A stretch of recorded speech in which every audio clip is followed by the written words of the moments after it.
Next one is the tertiary circular reactions, ages 12 to 18 months.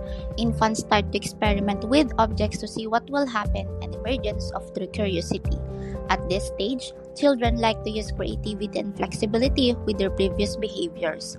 Result of their experimentation often leads to different outcomes. And lastly, symbolic mental representation, ages 18 to 24 months. Children begin to internalize their behavioral schemas to construct mental symbols or images, capable of inner experimentation or solving problems mentally without trial and error.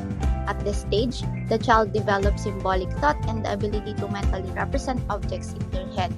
Normally, the child would need to resort to trial and error to achieve a desired effect. Child can plan to some extent and mentally construct the consequences of an action in their head. And predictions are not always accurate, but it is a step up from trial and error. The second stage is the pre-operational stage. Intelligence at this stage is intuitive in nature. Children develop an understanding through language and images learned through their own actions, thoughts, and feelings. Knowledge is based on their own personal feelings, not reality, and no logical thinking. Child learns to use and to represent objects by images, words, and drawings. Child is able to form stable concepts as well as mental reasoning and magical beliefs. And child, however, is still not able to perform operation, but the task that the child can do mentally rather than physically.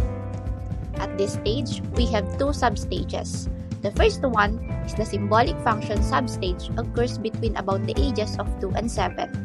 During 2 to 4 years old, kids cannot yet manipulate and transform information in logical ways, but they now can think in images and symbols.